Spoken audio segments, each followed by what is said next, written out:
Good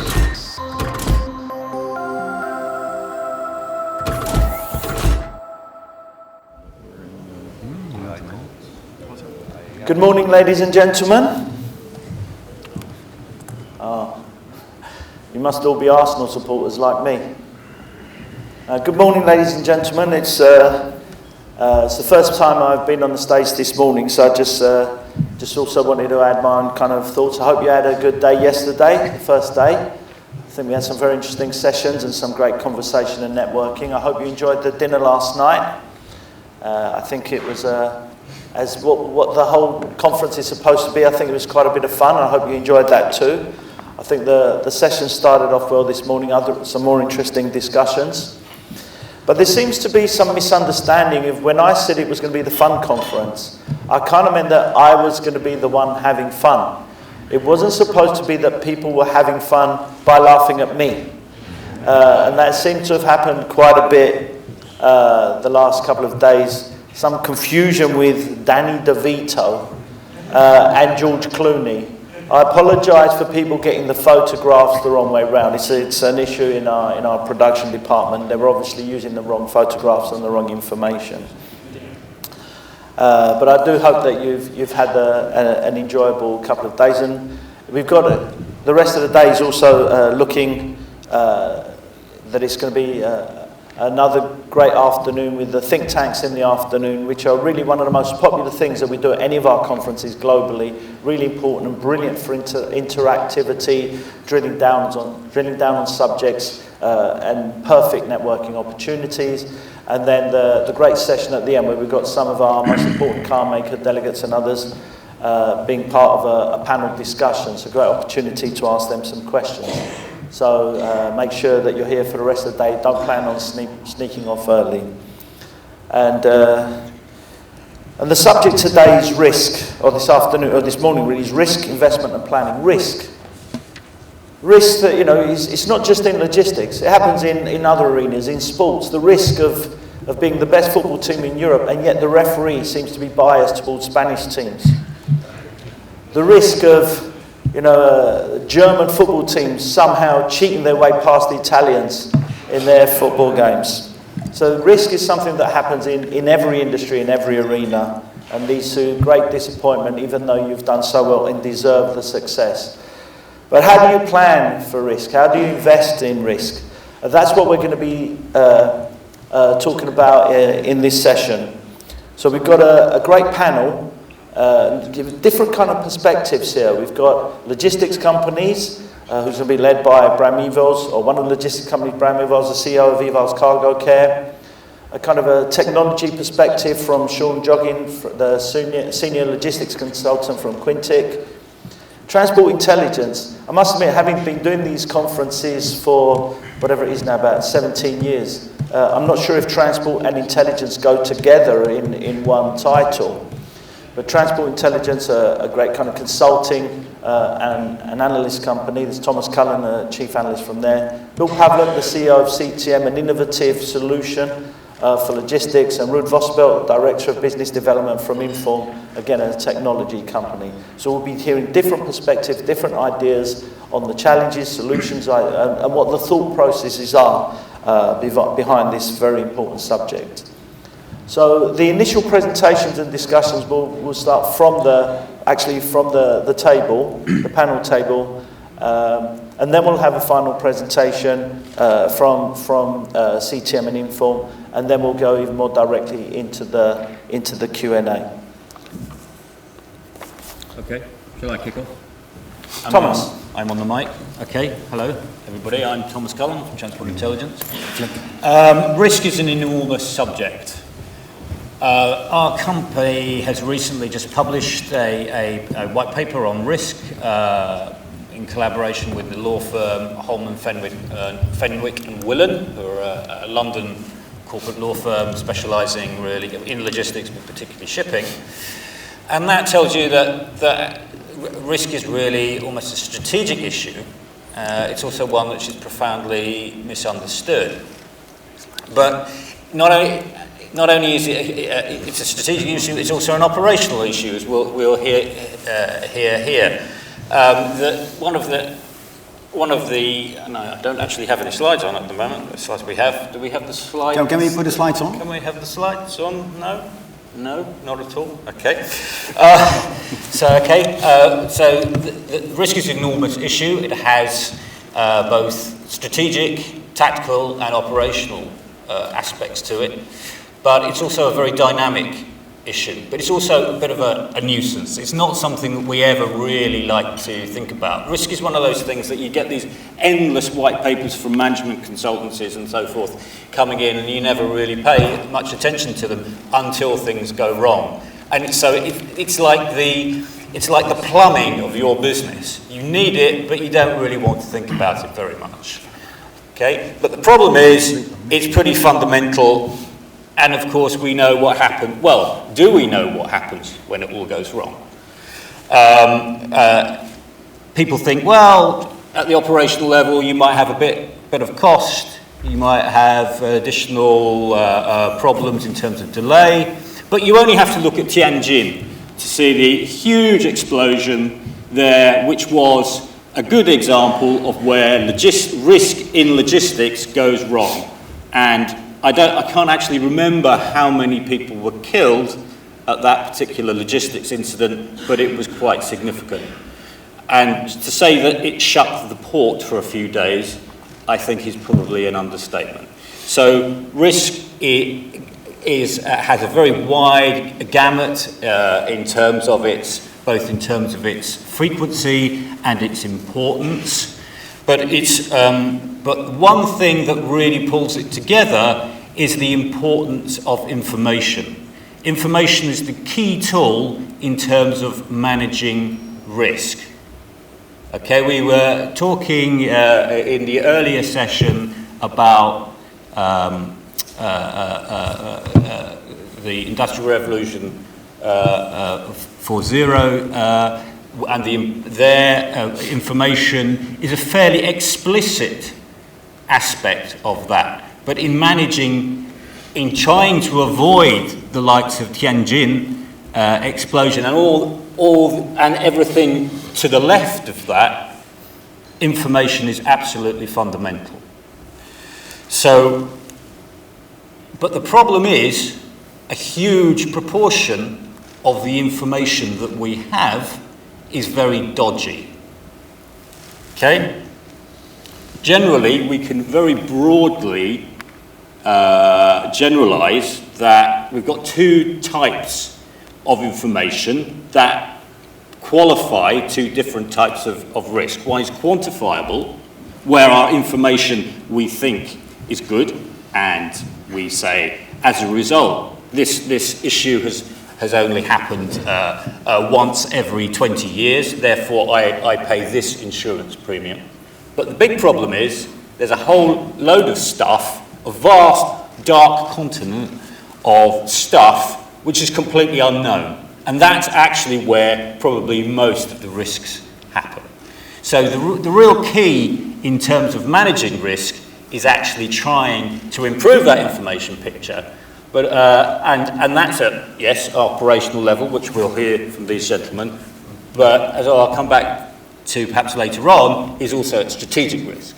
Because one of the problems is that we're building in, as our ability to respond to risk, but also as the other aspects of our business change, we actually are creating profoundly new risks, which are of very significant threat to us, and which may well pop up completely unexpectedly, which tells us that it's an unquantifiable risk because we didn't expect it.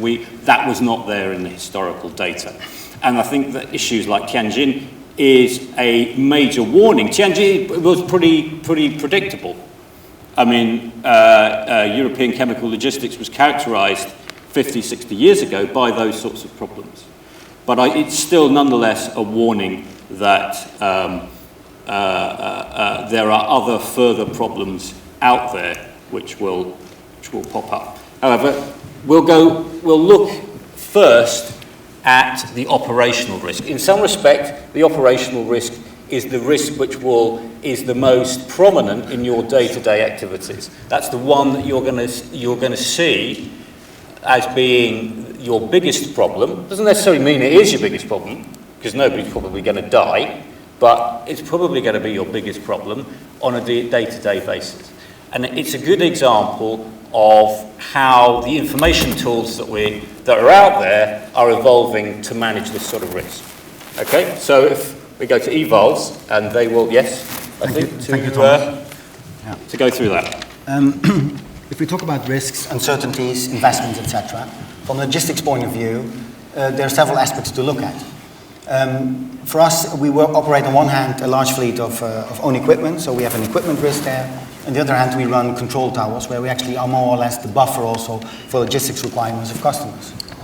And I think from a logistics point of view, one key aspect is that we don't necessarily think about risk, because risk assumes some kind of an insurance policy or something which you can financially identify, but rather we talk about uncertainties which are there all the time, and it's much more about accepting uncertainties as we go forward. So for a logistics provider, we also really see the role of being more like a buffer in where production entities are really looking for stable production, because we see the logic of that. But you need someone to buffer in between suppliers and OEMs, for example, or tier 1 suppliers, to deal with the uncertainties and to make sure that production is running as normal. And I think an important one is to look at your organization as it is. I think this morning was also said to have a decentralized organization. You want to have mandates, you want to have decision power at all levels of the organization, because as a service provider, that's probably what customers need from you as well, that you have to be able to make quick decisions and to deal with that. And I think the biggest challenge is also that your people, or people as in the service industry, you have the right mindset to not try to avoid uncertainties, but rather be responsive to it and be able to deal with it. If we look from the equipment point of view, typically a lifetime, if we have a leasing product for a normal mega trailer, it's 7 years. Now, we don't have too many contracts which are 7 years. So I think that's one aspect to it as it is. But on the other hand, we also say that there are so many limitations, but also opportunities in the transportation market we have to deal with and also take advantage of. And one of probably the biggest items we have is new legislation, road taxes. If you talk about driver shortages, for example, we don't know if we have to predict and to invest in a unit for the next 7 years, how we will use it in the most, let's say, most optimal way. So we've chosen really for one standard, which we can use as flexible as possible. So we can do overland transportation, rail, or short sea ferry with the same type of equipment, because we see that that ultimately brings us the biggest benefit. So even on a weekly basis, we have some days for the same customer where we use more rail than the other day, or we do more ferry than the other day. So we really try to get as much flexibility in the fleet as we go. Another item, for example, if you talk about equipment, when I talk about legislation, is the anxiety to, for example, what if legislation would allow all trailers to become 1 meter longer or 2 meter longer? There you are, having an asset fleet, which is probably not the right dimensions for the future. But even then, we reckon at this moment that we have enough time to respond to those changes, would they occur.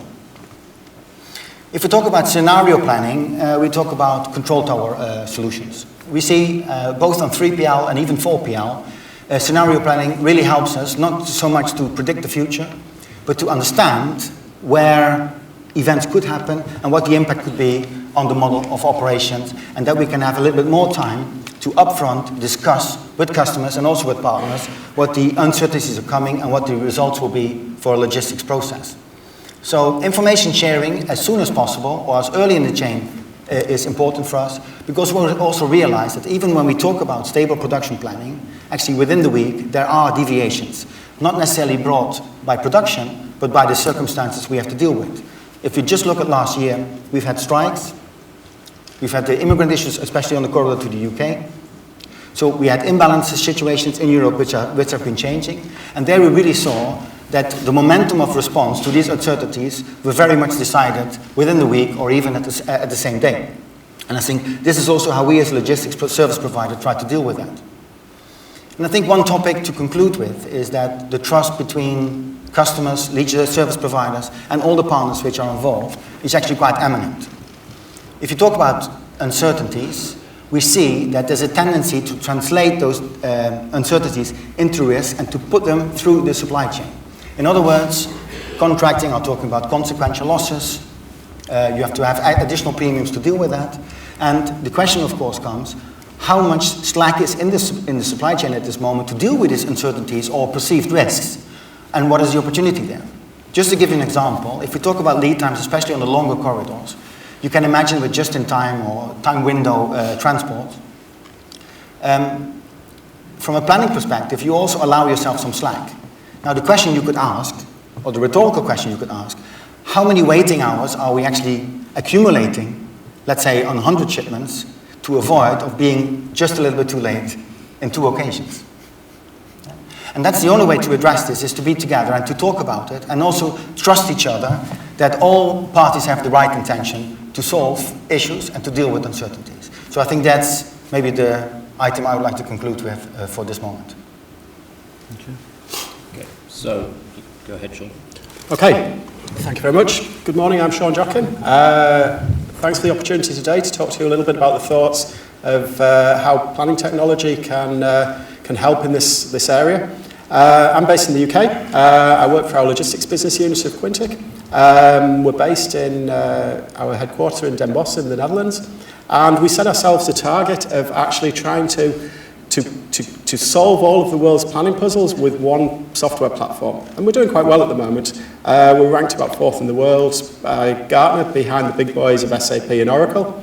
And we create usable, robust planning solutions using optimization technology. And for the past about 15 years, I've been working with manufacturers, LSPs and terminals to deliver bottom line benefit. So that's a bit about me, but okay, what are the main sort of topics that we want to look at, or that I want to sort of talk about from a risk perspective? And there's one of the key elements, and I think it came out in this morning's discussion, was about visibility. And reducing risk or dealing with risk can be helped quite a lot by dealing with the visibility aspects. So in terms of looking at visibility, there's 2 areas that I want to sort of really touch upon. And this is looking at it from a sort of a strategic point of view and also from an operational point of view. So from a strategic point of view, we're looking at sort of, well, master data and how the visibility into the effects of what you're doing within your bill of materials structures, how you're sourcing products and things like that, and how you're setting up your supplier relationships, how that is affecting the overall supply chain, and then into the operational side of things as well, which we'll touch on a little bit later. But in terms of master data, we hit some problems, and it's often quoted around the tsunami issues in Japan in 2011, when there was a huge impact on the automotive supply chain. But at the time, there was a number of, certainly from an OEM perspective, didn't realise the full impact of what was actually going to happen. And that was due to a certain extent to the lack of visibility into their supplier network and where the sourcing of those parts were coming from. And the ability to place scenarios in that area to actually work out, well, how much risk is there to be single sourced and dependent upon one particular supplier, and actually not even understanding that level of complexity at that point in time. So that impact wasn't actually really felt immediately, and it took quite a bit of time for the industry to actually respond to the changes which took place based on the incidents there. So the sharing of information between supply chain partners, even on a master data level, can have huge impacts in terms of reducing risk. So creating scenarios around, well, what would happen if we had multi-sourcing of various different things? What would happen if the impact of losing this particular country, this particular airport, this particular rail link, how that impacts on the situation? So one thing's for sure, though, in terms from a planning perspective, things will go wrong. So we just don't really know what it is that's going to go wrong. Yeah, we can guarantee something will go wrong. So from a probabilistic perspective, you can look at it, and most of the events are going to have more or less a 0 probability. And if you look at some of the events that occur around the world, you look at them and you say, well, there's a number of events that have occurred, but they've all got very, very low probabilities. So if you use the Billy basic maths behind that and multiply those probabilities up, sorry, I'm a mathematician, I won't bore you anymore with this, but it comes down to something that's really, really small, which just doesn't, you don't think is actually going to happen. So how do you actually manage that? And how can you put that into perspective? And then we can look at that from a military perspective in terms of how they do their planning.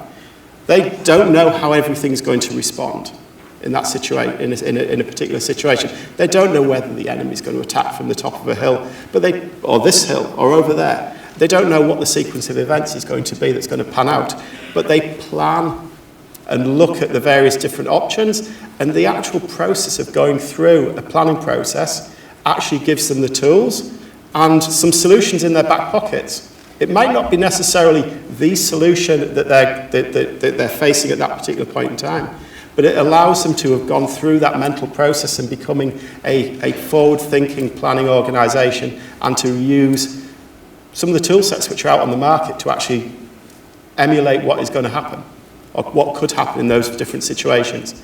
And looking at those situations, you've got to be able to, one, have some sort of propagation to actually work out, well, what is the effect of changing some of either the input parameters, some of the decisions, or some of the events which occur during that process. So when something changes, you see the immediate effect of it. You've got to have a way of measuring to actually determine, well, which is the most, it could be in a quantifiable way, the most cost-effective way of handling it, but there's also the unquantified risks. For example, the damage to reputation.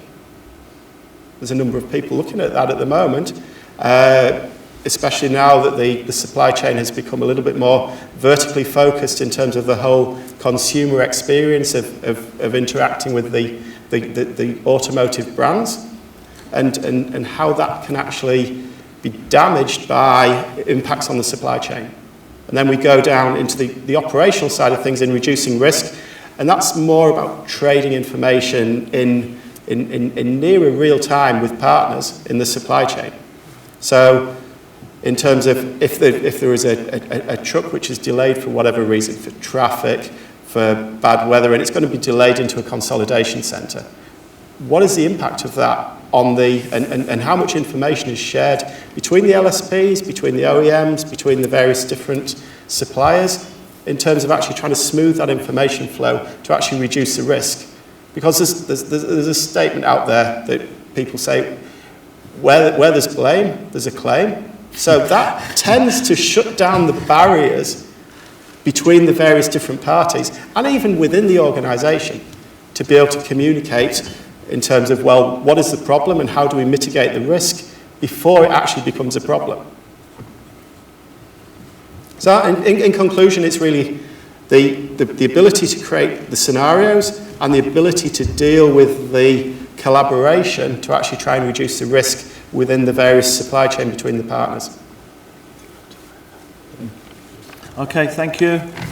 Thank you for your statements there. And thank you for making it easy for me so I didn't have to get up in between every presentation. And just to try and prove to you all that they're not just talkers and that they're doers in this industry, I told them to shut down the presentation right at the beginning to see what happened if there was a risk factor when they were talking, and they handled it very well. Well done, guys. Next up, and I'm still not going to get up, Bill, because when you get to my age, you'll understand why. We're going to have a presentation from Bill Pawluk from CTM. Thank you, Louis. Good morning.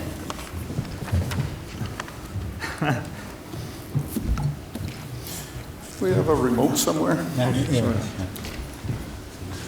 Does it work? All part of the risk factor, Bill. All right. Improvise. Good morning once again. My name is Bill Pawluk from Convertible Trailer Manufacturing.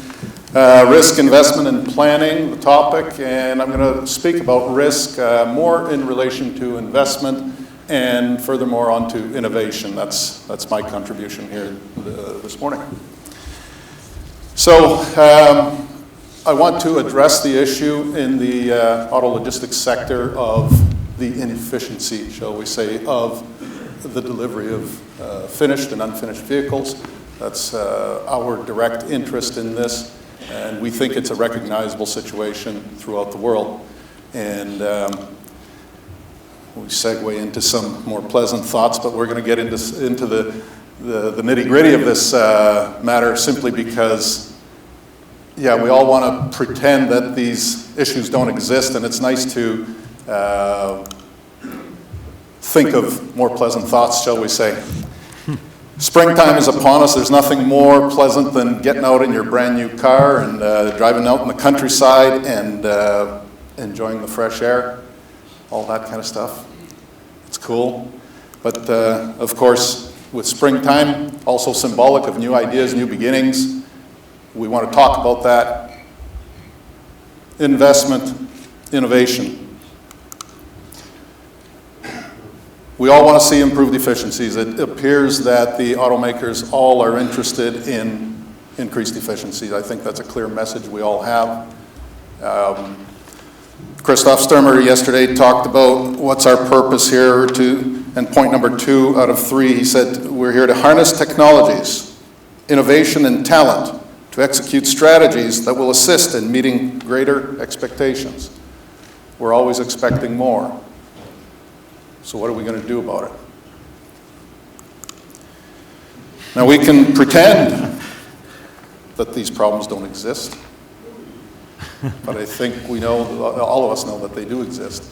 And right now I think we're all embroiled and involved in our day-to-day operations that we actually don't get enough opportunity and support to continue innovation.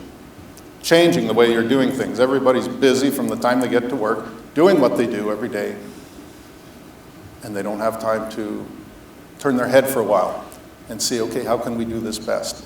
And so at the end of the day, if it's the best we can do with what we have, then we call it a day, and we say that's successful, that's cool.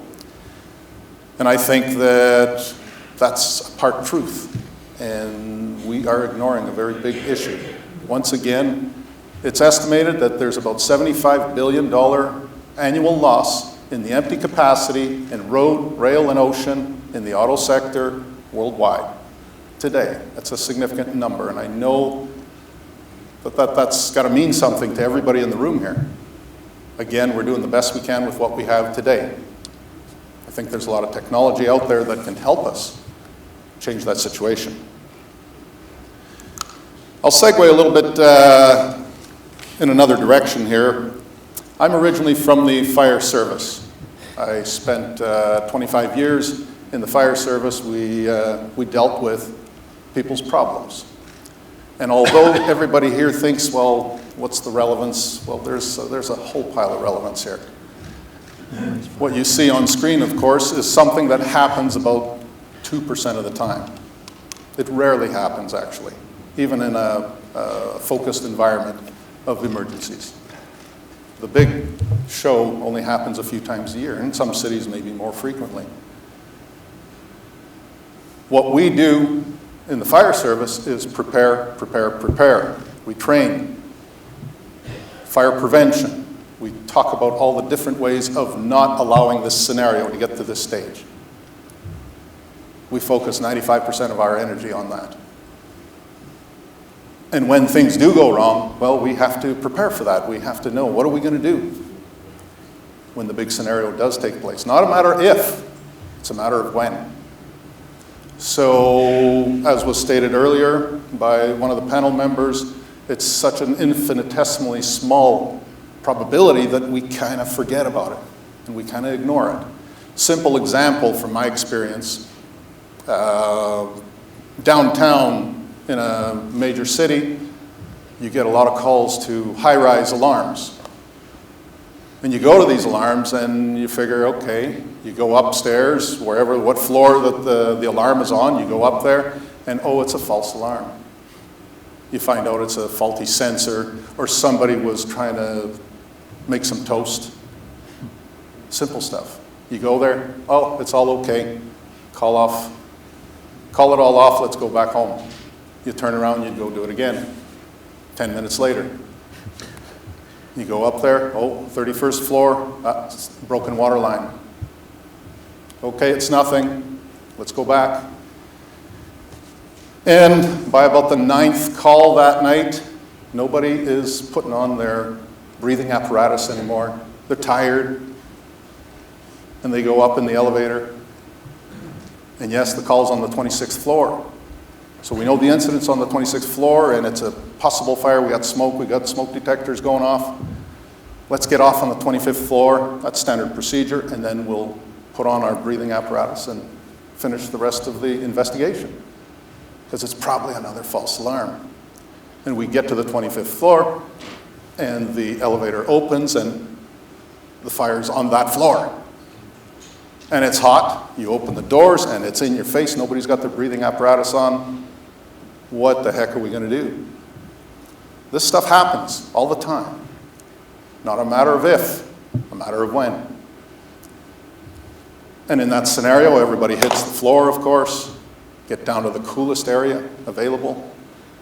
They throw on their masks, pull it over their heads, helmets on, buddy check, and they get out. Hopefully they close the door to the elevator first, but if they couldn't, they have to find a way to survive. So this is something that happens in the emergency service. These are ongoing events every day. And it's not unlike what goes on in the auto logistics sector or auto manufacturing. There's many emergencies happening all the time. And how do we prepare for those? We got to train, we got to pre-plan for those events. Meeting problems.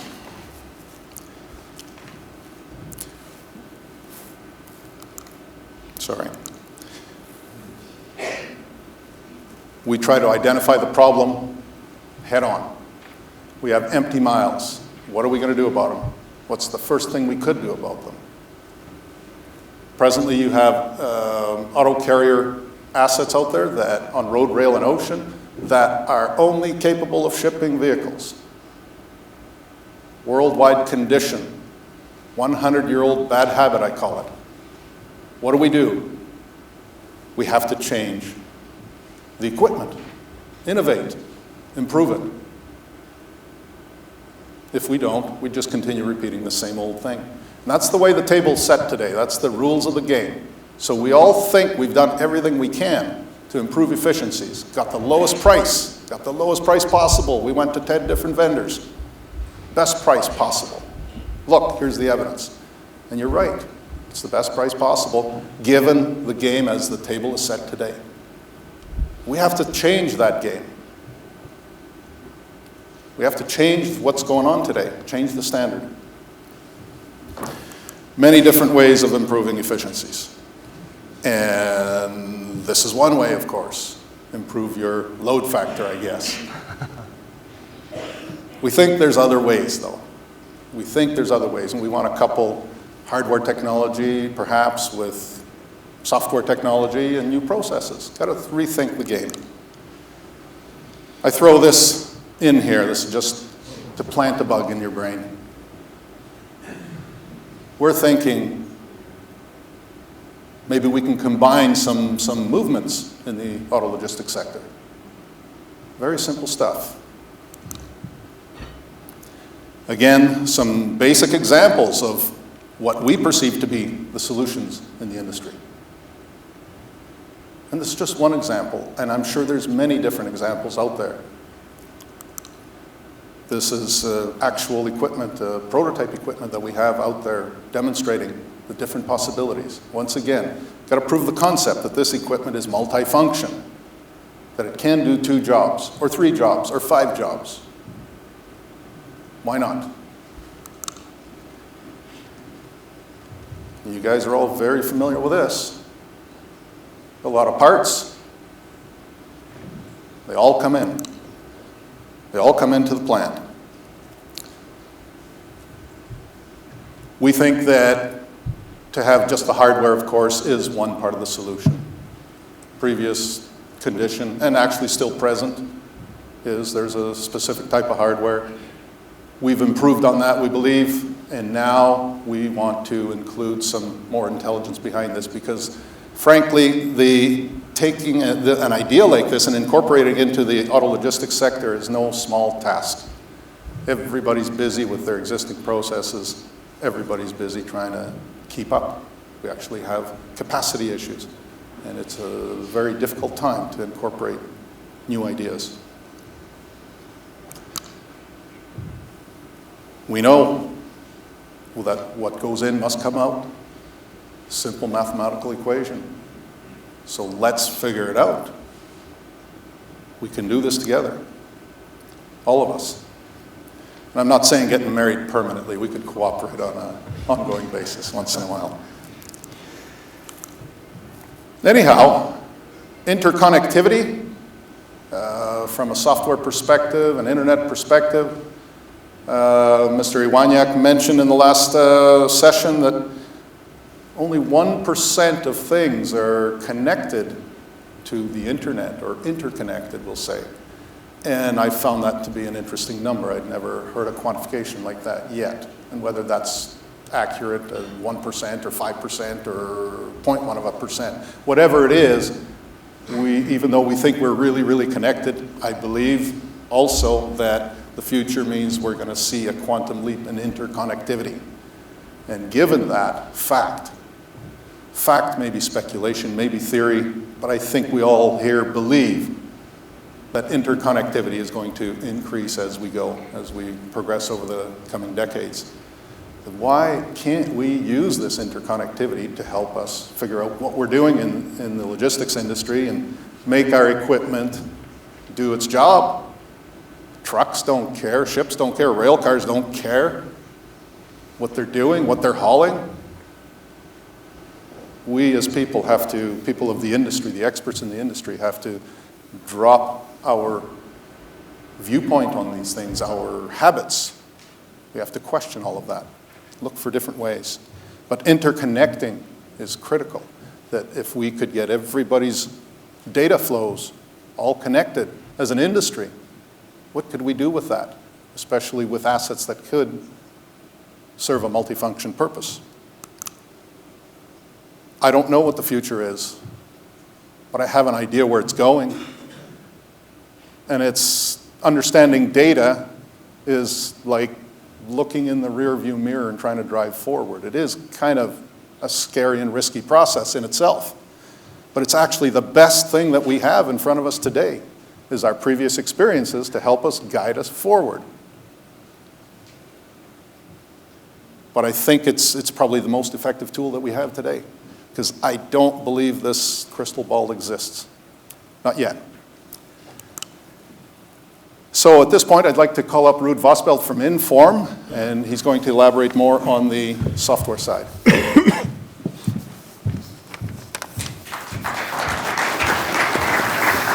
Okay, this one, good morning, all of you. My name is Ruud Vossebeld.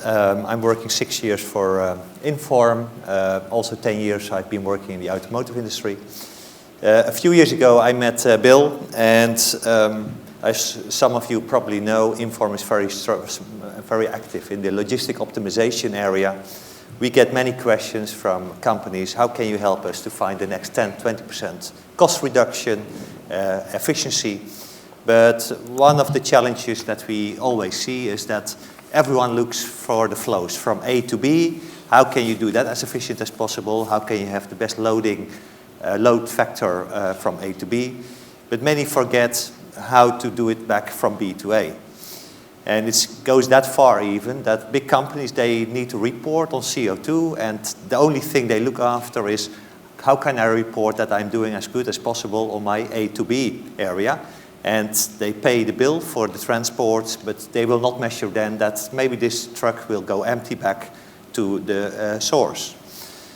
So we are asked to do studies for companies in the US, in Europe, and we help companies to optimize their networks. They try to find ways how also to reduce risk on using a rail or truck, how to reduce risk with weather situations, and we find ways to balance that out and also make sure they find cost reductions and lead time reductions in the process. When we started working with CTM 1 year ago, then the big question was, okay, where shall we start? How can we give a good chance that this big empty factor, and in some places in the world it's 40% empty car trailers. Other places like Europe, maybe it's 20%. How can we get these new possibilities into the market, and where can we find the best opportunities to introduce these convertible trailer idea?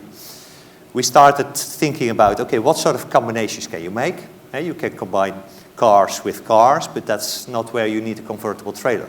But possibly you can combine cars with containers. And then you have a flow in and a flow out, which is very interesting when you have a factory where you possibly get a lot of parts in and you get cars that go out. But also in ports, you have containers and you have cars. So there are all sort of ways to start combining them. And what's interesting, also in the container world, there is a 40% empty load factor. Yeah. So it's not only in the automotive sector, we talk about so many billions. In the container sector, it's maybe even worse than in the car trailer sector. So these technology that we use for doing these big strategic studies, we started thinking, okay, how can we introduce that then also to the convertible trailer? And what we often do for the car makers is that we just look to their own flows, which is still a limited scope. This, in the session we started today with, the bigger the picture you take, the more possibilities you have as well to find synergies. So the greatest thing would be put all the cars in, put all the containers in, and see what then is the optimal situation, that everything can work together. So that approach we took, and we then thought also about, okay, how can this convertible trailer then help to start streamlining the inbound and outbound processes.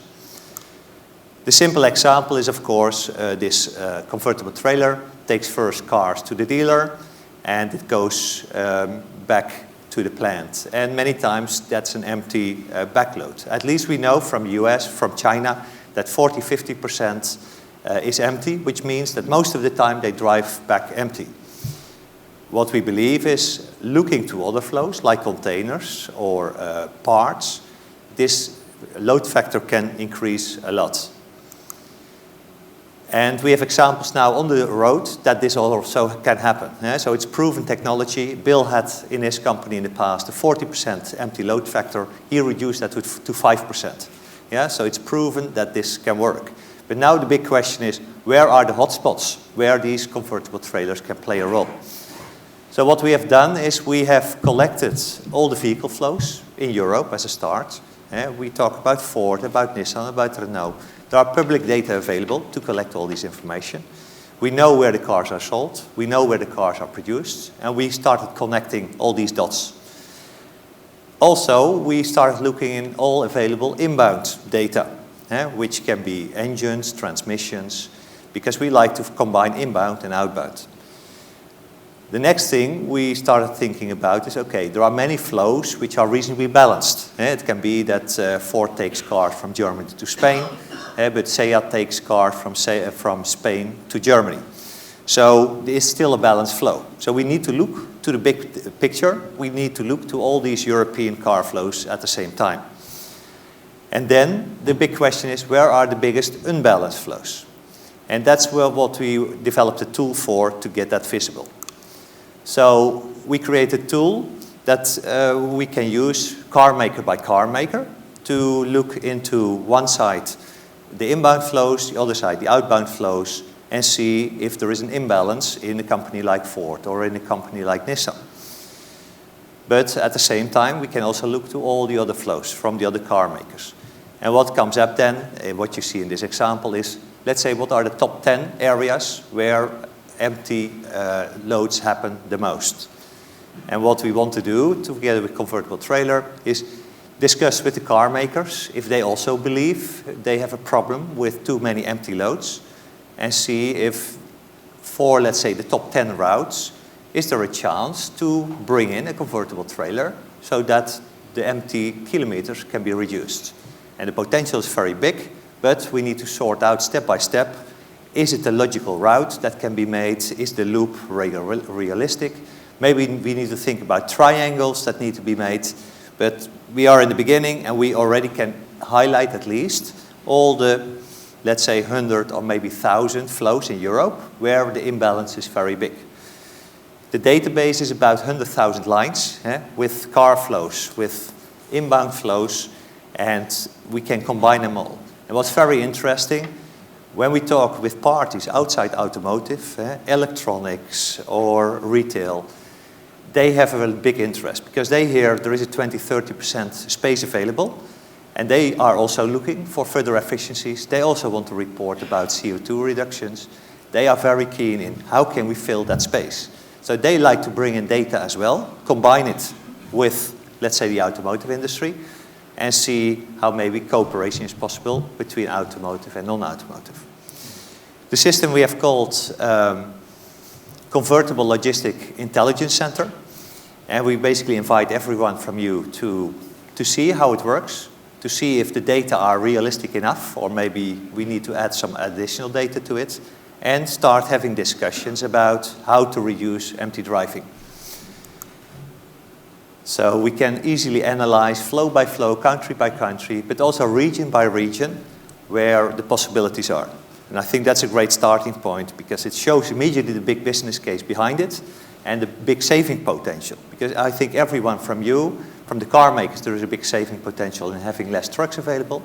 But I think for the car transporters, there's a big opportunity to make more money by filling the trucks with other goods than cars when they are empty on the backload. So I hope you are interested in this and you can discuss further with us or with Convertible Trailer Group to see how this could work for your company. Thank you, Ruud.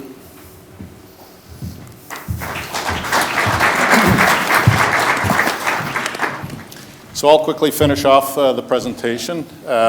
We want to talk about how we plan on rolling this out. Oh boy, are you okay, Ruud? I was on the side. I survived. All right, risk. Yeah. Right. Okay, so we do plan on rolling this out first with OEMs to look within their own organizations what the options are, what the opportunities are. We're going to analyze the flows and see if something can be done within the organization. And then we're going to look at trying to do it with other OEMs. And we plan on doing this in a way that, that all data is confidential, that we don't reveal any sensitive information to competitors, shall we say.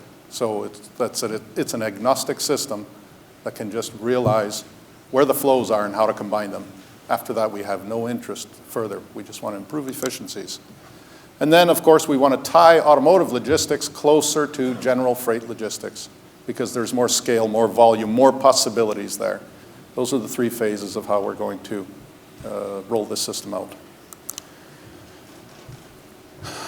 The love of invention never ceases. I think that's something that we all are, that's a condition, a human condition. We all love to continue creating and innovating and developing. I believe in it very much. And this one as well. It doesn't matter what we think, because what we think is reality. Henry Ford. And I don't know how to pronounce this, athazagoraphobia, the fear of being left behind, the risk of being left behind. We had heard earlier that the automotive sector is actually considered to be ahead of many other sectors in many ways. That's cool, that's good. But in some ways we are behind, I think, on the logistics side, just from our own experience. We can do a better job. So we invite you all to participate in this in any level, at any level, if you can see where you can add value to this process so we can reduce the inefficiency of the auto logistics sector. Inbound, outbound, any bound, we don't care. We think it's all the same. Thank you for your attention.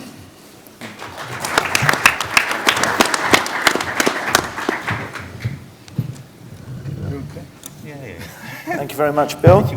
I mean, I'm certain, I don't think I'll ever use the term firefighting for logistics anymore when you think about what real firefighters go through. But I hope you also appreciated what we tried to do from our side as organisers of the conference by putting as much risk as we could up for the panel in every single way to make it as awkward for them as possible. but also right at the end, try to make it a little bit fun as well. So, risk management, I mean, you know, it's one of, when we talk to logistics executives, it's one of the most important topics. It's one of the things that's, you know, what's number one priority for you? If it's not number one, it will be in the top 2 or 3. So obviously a very important subject. We've heard different ideas, thinking behind it, you know, kind of strategies. If you can have a strategy for risk management, we used to have one of our football coaches used to say, expect the unexpected. I'm not sure I even really understand that, because if you can expect the unexpected, it's not unexpected. But that's kind of what you guys have to do to manage the risk. What's the next risk? Who knows? Who knows? I've been stuck in, you know, because of volcanoes in Iceland stopped me flying to China, things like that. So that was just one kind of personal experience. So there's a whole bunch of things coming up. How you can plan for it, I've really got no idea. But the thing is, your job in logistics is to somehow plan and build a plan. So as usual, the first opportunity, we're here for questions and answers. So if anyone's got a question to kick off this morning, as usual, raise your hands, let us know, wait for the microphone, give us your name and your company name, and ask the question or make your comment. So if anyone has got a question for now, and as usual, you're not getting off early for lunch, so don't think that's going to be an excuse for not asking a question. So, okay. A question from my side, really, and I suppose perhaps to all of you is, and we talked about trust and partnership and collaboration. With logistics and with risks, is there enough of an open partnership? Is it a real partnership? Is there real trust? Or does it very, very quickly come into blame? So maybe to Bram first, you need to work with your suppliers, because you've got your own suppliers who support Ewals, and upwards to your customers. Yeah. Is there real trust there to find the solution, or is it just blame and throwing money at it? No, I think trust is there. I think everybody has a good intention in the process. But what we do see in the last couple of years is that let's say, legalization of contracting and to try to avoid risk or mitigate risk in the contract has really taken more of an upper hand. And you see that if you want to mitigate risks or maybe to deal with uncertainties, we see that the trust actually comes back at you, because the only way to solve it is actually by having a good level of trust. So yes, on one hand, we really see that it's a kind of legalization in the contracting. On the other hand, we do see a lot of opportunities by just putting the teams together and to deal with uncertainty. So I think the answer there is that people have a good intent, but we see that with those customers or those groups where there was a lot of trust, we made the biggest steps. Mm-hmm. And to Shaun, really, is it about planning, or is it about fast reaction? If we said information has got to be one of the most important parts of risk management. So is it about having a technology that helps you plan in advance for the almost unplannable, or is it about being the fastest to react? Well, there's two elements to it. In terms of planning up front and developing scenarios proactively, so you're actually evaluating what could possibly go wrong. So you're actually looking into those very improbable events, and you have a team within your organisation that looks into that. And also then, when you're actually working, there's much more synergies together if you actually work together with the partner and you actually look into you've got visibility of their information, they've got visibility to your information, and there is a lot of trust within that, and there's a lot of IT security issues in terms of how that information is passed between the various different parties, and it doesn't fall into people's hands that shouldn't actually have it, which is an additional risk to the overall supply chain. But where we've seen where there is collaboration between various different parties, there are quite big efficiency savings to be made by working operationally together. Mm-hmm. So. Okay. No questions yet? For Thomas, really. Yeah. A couple of things, two separate questions perhaps. The first one is you work with multi-industry. So how good is the automotive industry compared to others? Because I think one of the things that causes problems is electronic components. Yeah. So how is the automotive industry compared to maybe high tech at finding solutions for or managing the risk? And the second question, which is I suppose a bit unrelated, you said the problem with the information is often dodgy. What do you mean by that? I'll answer the first one first. I think the problem is that the automotive sector also has quite complex supply chains. It's not to say that all other sectors have uncomplex supply chains or simple supply chains, but it's usually worse in the automotive sector. And I think that this was most sort of dramatically demonstrated in the Japanese earthquake. Okay, so that really had a big impact. And I think there's a bigger impact than perhaps many people realise, because whole suppliers were wiped out. I mean wiped out. It wasn't a matter of interruption to production. The company simply didn't exist anymore. So obviously the response to that the car industry has done, is the automotive industry has done, is to diversify, to make sure there are at least 2 manufacturing plants globally. Okay, so that's the response. And that's obviously a fairly sensible response, I think. So it probably is slightly higher up in the quadrant, if you like, in the higher exposure, but it's had some fairly common sense responses to that. And let's face it, the reason, well, there are a number of reasons why it was sole sourcing, but one of the reasons is higher economies of scale. But the ironic thing is, I think, because the nature of global production is changing, therefore sourcing policy has changed as well. But we certainly see, if you actually go into the detail in terms of sourcing policy, you see that the single location sourcing, even of, I'm talking quite small things, with small electronic components, it has changed. But that said, if you look at the electronic sector, single sourcing is pretty common as well. It's just that the level of criticality perhaps is less in the electronic sector. So, sorry, what was your second question? The second is, you said information is dodgy. Do you mean this is information flow, or do you mean kind of but this is what we're saying. Supply chains? Yeah, you see, so much of all the projections are actually based on historical data. Mm-hmm. But the problem is, we live in a changing world, and that particularly applies to supply chains, which we just talked about, but also logistics systems. And the problem is that means that much of the historical data actually isn't of much use.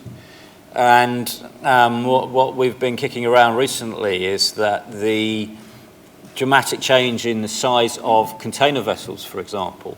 Okay, they've got 3, 4, no, we have now, there used to be 5,000 TEUs, they're now 18 to 20,000 TEUs.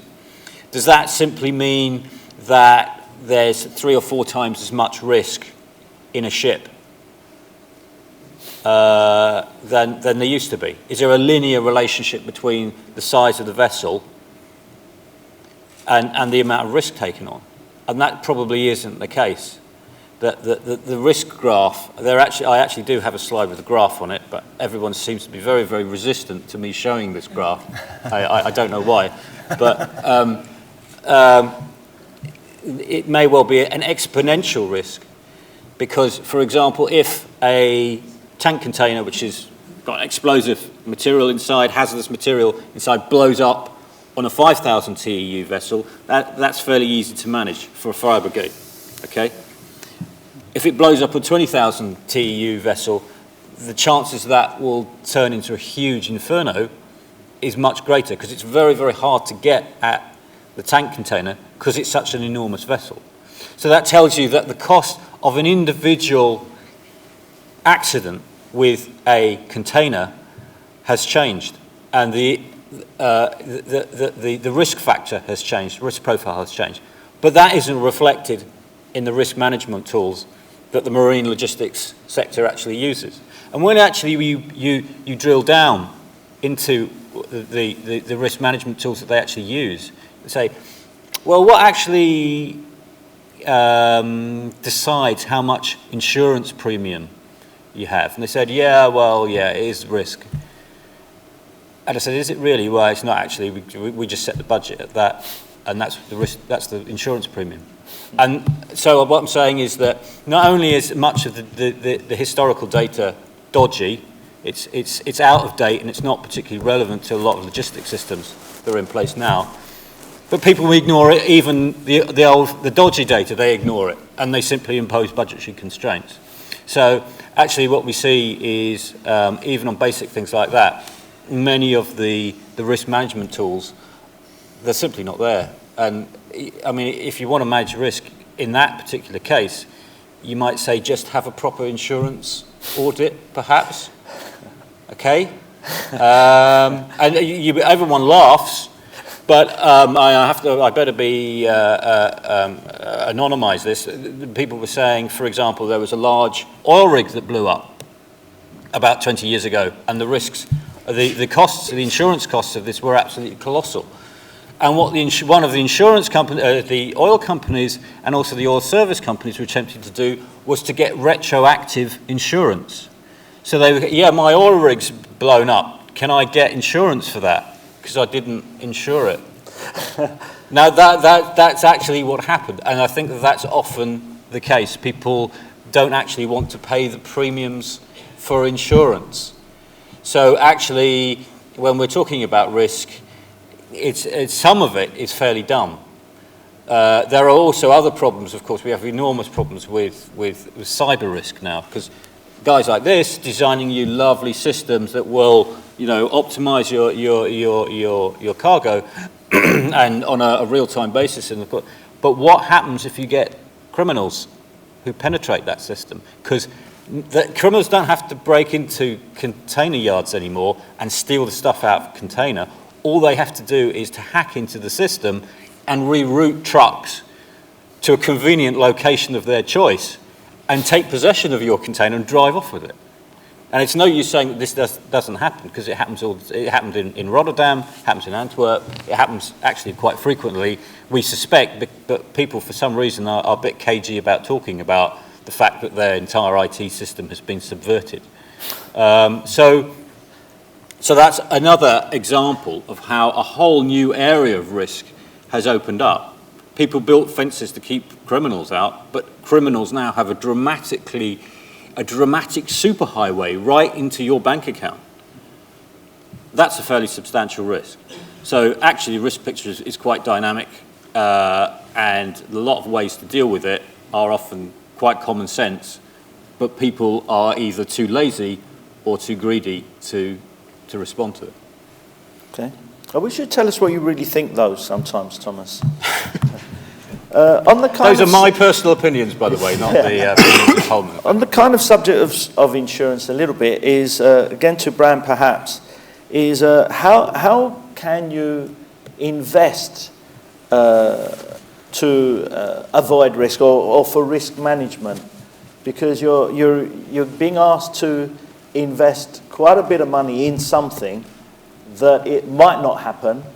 So how do you prepare for that? How can you invest for risk? I think that's a big challenge. I think on the equipment side, you could, let's say, become more flexible by saying you have different end of lease terminations, so you can at least flexibilize when you actually could build down or actually build up the level of capacity you need. We see also from financial products, we use that as well to have, for example, shorter long lease terms combined with longer lease terms. We're also looking at, let's say, the second-hand market. So what can you do in the aftermarket situation when volumes will be dropping? But that's more of trying to be, let's say, proactively enough, because obviously, if we want to be completely flexible, we should be coming into a rental agreement, and then it's probably going to be too expensive. So it's really to find the balance between uncertainty on one hand and actually to the level of financial risk, and to have one size which we can fit in all of our customer portfolio. I think when you talk about IT, or let's say business intelligence, you really try to have one system which could help you serve our customers. And I think it was also said this morning or even yesterday about the differences of platforms where customers actually say, this is the way we want to deal with it, and I want you to be connected. We see that shorter terms of contracts, but on the other hand, EDI connections are requested. So we see there's a little bit of a discrepancy, and it's not really in sync between what you need for, let's say, quick data processing and making data more intelligent and telling you what to do versus the lifetime of the contract. So that's definitely something where there's an increased uncertainty from an investment point of view. So I guess that's the level of risk which you have to accept in your business case as you go forward. But what we try to do as a company, we try to really modularly build up our system, because we see, one hand, you are dealing with legacy, both on your end, but also on the customer end or at the partner end. On the other hand, you want to actually increase renewal into your systems. And we find that by having a modular approach, at least you can make step-by-steps and to make sure that your system which you have today is better than yesterday, and you are actually prepared, and you have the opportunity to actually improve going forward. But it's, you know, I think if you talk about transportation in general, we cannot produce kilometers to stock. So we always live producing, not knowing how much the volume is. Any questions from the audience or comments? Agreeing, disagreeing, ideally? Anyone wants to fight? Anyone on stage? Okay, then maybe we'll call it a break there. Thank you very much to the panel for another interesting discussion. Thank you.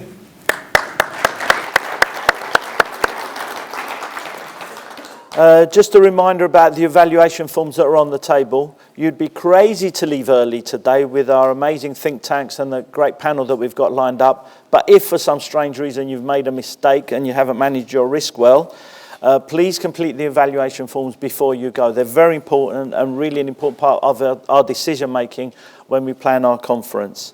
As I said, this afternoon we've got the think tanks. They're probably our most popular sessions at conferences around the world. So make sure you join those for the networking, for the interactive discussion, and for a good chance to drill deep on specific subjects. We've got the high-level panel at the end. One of the benefits I have is I travel around the world meeting some of the most important car makers, and I'm often asked, how can I meet these guys? How can I ask these guys the question? Well, some of them are going to be on stage today, so take that opportunity to make your comments and to ask the questions. But I hope you have a great lunch, and we'll see you back for the think tanks in the afternoon. Thank you.